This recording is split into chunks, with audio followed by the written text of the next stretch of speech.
Now, just a couple of days ago, it was announced the WNBA Players Union had voted to authorize a strike against the NBA owners.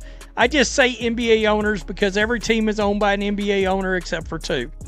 All right? And they're trying to get one of those to an NBA owner, which is the Houston Rockets owner. And they announced that they brave, stunning, and courageously would authorize a strike.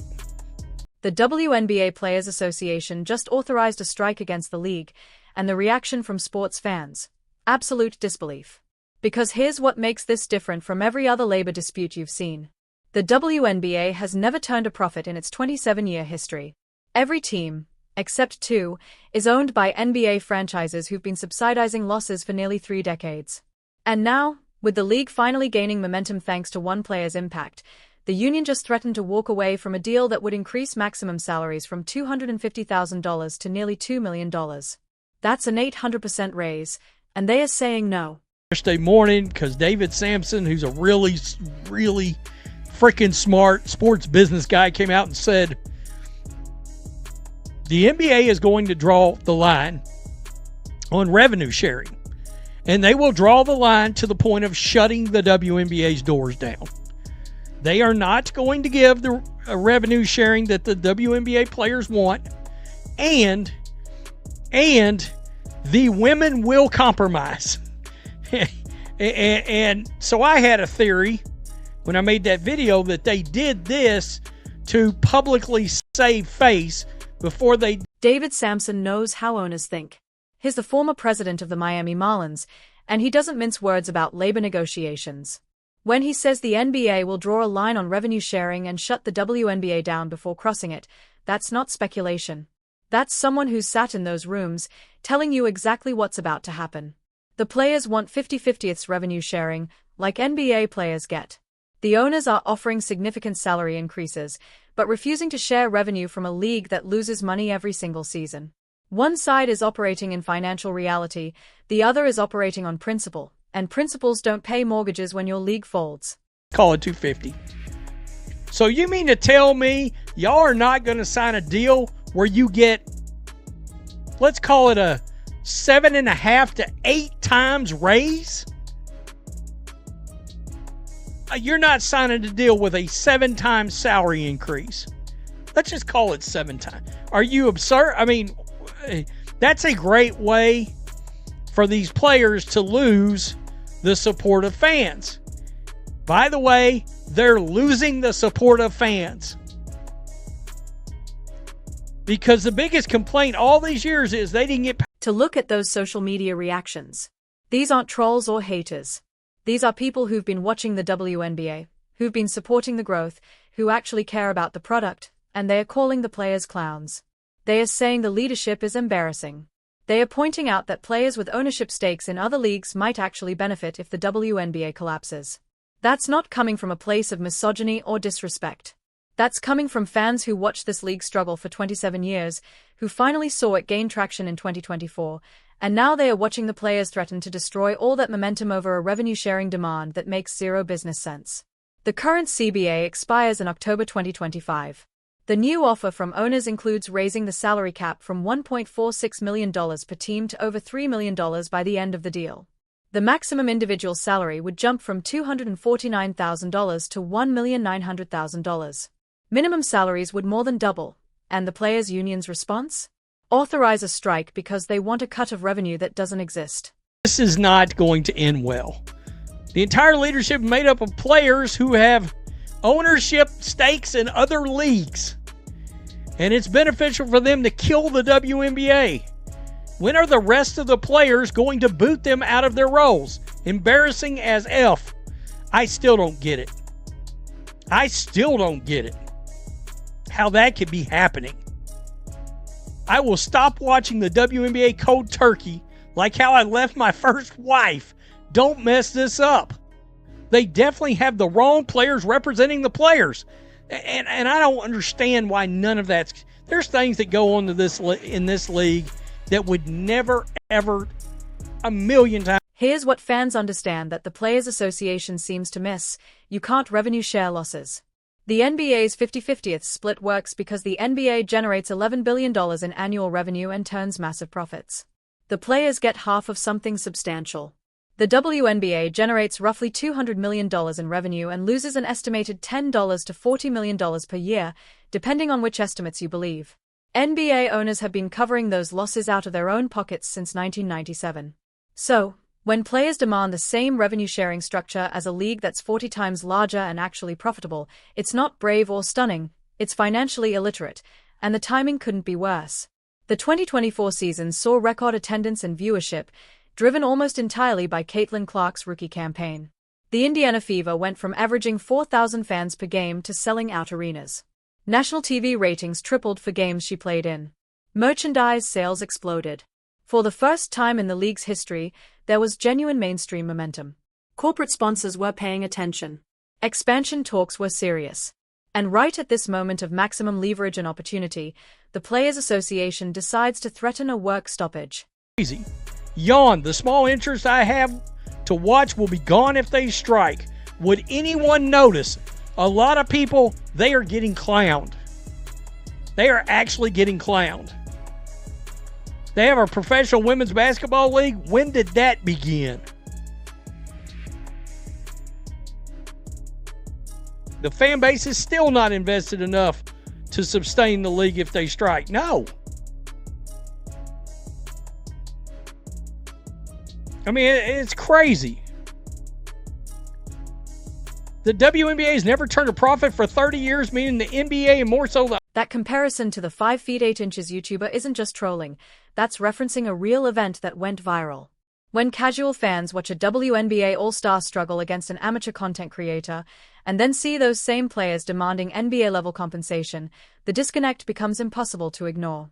Fair or not, that's the perception battle the league is fighting, and authorizing a strike doesn't help win that battle.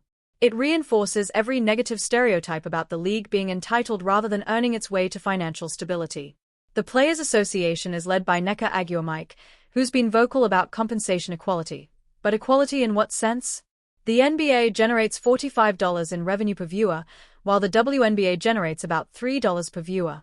NBA players fill 20,000-seat arenas at premium ticket prices for 82 games per season. WNBA players fill smaller venues at lower prices for 40 games. The economic fundamentals are completely different, and demanding identical revenue-sharing structures ignores those fundamentals entirely. Look, it's kind of weird. We all just got a trial run on what it was like to not be able to see Caitlin Clark on the court. It sucked. It sucked, but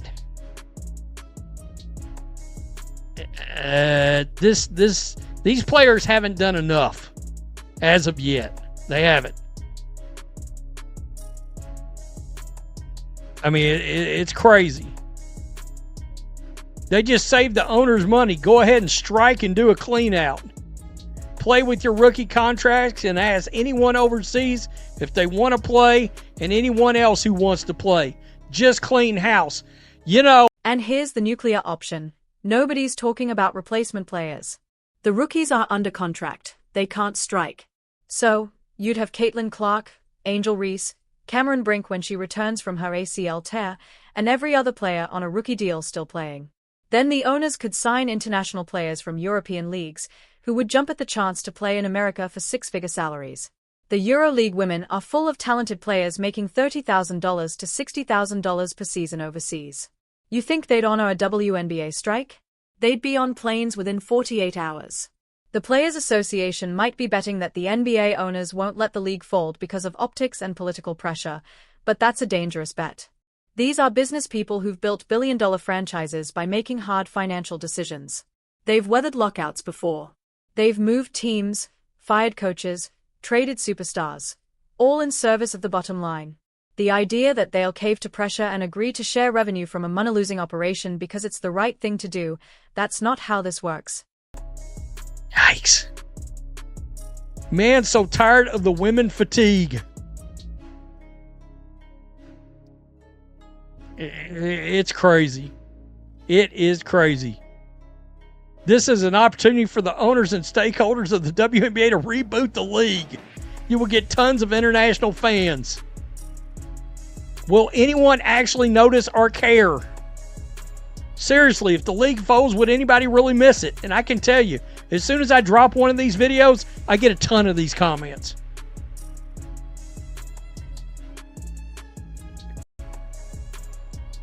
Look at that comment about women fatigue. That's not coming from someone who hates women's sports. That's coming from someone who's tired of the constant narrative that everything is unfair, everything is discriminatory, everything is someone else's fault. The WNBA has been given every advantage. NBA owners funding losses for decades, shared arenas and practice facilities, cross-promotion during NBA broadcasts, priority scheduling to avoid competition with men's sports, and it's still not profitable. At some point, the conversation has to shift from what the league deserves to what the league has earned. The players want to point to rising attendance and viewership as proof they deserve more. Fine, but one good season after 26 years of losses doesn't erase the debt. It doesn't suddenly make the business model viable. It means you're finally moving in the right direction. And maybe, just maybe, you should take the massive raise being offered, prove you can sustain the growth, and then negotiate from a position of actual strength in the next CBA cycle. They're playing with fire. All right? They're playing with fire. A lot of people was supporting them for the most part on getting the salary. It's the revenue sharing where people are like... The draconian comment is particularly telling. The Players Association called the league's current structure draconian. That's the word they chose. Draconian to describe a league that's been kept alive through 27 years of subsidies, where owners have absorbed tens of millions in losses annually, and where players get full benefits. Charter flights were recently approved. Salaries have steadily increased despite no path to profitability. Draconian. That word choice reveals how disconnected the union leadership is from the financial reality of their situation. Here's what draconian actually looks like. The league folds, everyone loses their jobs, and women's professional basketball in America disappears for another decade, like it did after the ABL collapsed in 1998. That's draconian. Getting offered an 800% raise while playing in a league that loses money? That's called winning the lottery and complaining the check isn't big enough. David Sampson said the women will compromise. And he's probably right. This strike authorization is likely a negotiating tactic, a way to save face publicly before accepting something close to the owner's current offer. The Players Association knows they don't have leverage. They know the public reaction has been brutal. They know that threatening to strike right when the league finally has momentum is insane. So, they'll authorize the strike, make some noise about solidarity and fighting for their worth, and then they'll sign a deal that gives them the massive salary increases without the revenue sharing they rant about. But here's the damage that's already been done. They've lost fan support at the worst possible time. Those comments we looked at earlier? Those aren't outliers. That's the dominant sentiment across social media. People who were excited about the WNBA's growth are now saying they won't care if the league disappears. People who were planning to buy tickets next season are reconsidering. Corporate sponsors who were getting interested are probably having second thoughts about associating with a league whose players seem determined to self-destruct. And for what? To make a point about equality, to fight a principled battle that ignores economic reality. The players had everything going their way: record viewership, mainstream attention, owners willing to dramatically increase compensation, expansion plans, new media deals being negotiated. All they had to do was take the win, keep building momentum, and set themselves up for an even better deal in 5 years, when maybe, possibly, the league would actually be profitable. Instead, they've chosen this moment to draw a line in the sand over revenue sharing in a money-losing league. They've chosen to threaten a strike right when casual fans were finally paying attention. They've chosen to risk everything they've built over the past year for a demand that has zero chance of being met because the math simply doesn't work. Think about Caitlin Clark's position in all that. She just had the best rookie season in WNBA history. She single-handedly changed the trajectory of the league. She brought millions of new viewers. She filled arenas. She made the fever relevant for the first time in years, and now she's watching the Players Association, which she's required to be part of, threaten to strike over a deal that would pay her nearly $2 million per season. How do you think she feels about that? How do you think Angel Reese feels? Or Cameron Brink? Or any of the other rookies who just got their first taste of WNBA success? The veterans who are driving this strike authorization, many of them have been in the league for a decade or more. They've watched the struggles. They've dealt with low pay and poor conditions, and they want their moment to fight for something better. That's understandable on a human level, but they are fighting the wrong battle at the wrong time. They are letting their frustration with the past cloud their judgment about the present opportunity, and the owners know it. They know the players don't have leverage. They know public sentiment is against the union. They know they can wait this out. So, they'll hold firm on revenue sharing, maybe throw in some additional benefits or perks to sweeten the deal, and eventually the players will sign, because the alternative is watching the league fold and losing everything. But the relationship has been damaged. The goodwill that was building between the league and its growing fan base has taken a massive hit, and that's going to have consequences that extend beyond this CBA negotiation. When fans feel like players are being unreasonable or entitled, they disengage. They stop watching. They stop buying merchandise. They stop caring. And in a league that's still fighting for survival, losing fan engagement right now could be catastrophic. So, here's the question every WNBA player needs to ask themselves. Was this worth it? Was authorizing a strike over revenue sharing in a money-losing league worth the damage to fan relationships? Worth the risk of the league folding? Worth potentially destroying all the momentum built in 2024? Because from where fans are sitting, the answer is obvious. Take the 800% raise, prove the league can be profitable, and then fight for revenue sharing when there's actually revenue to share. What do you think happens next? Will the players back down and sign the deal, or are they really willing to strike and risk everything? Drop your prediction in the comments. Hit subscribe for more WNBA coverage, and let's see how this plays out.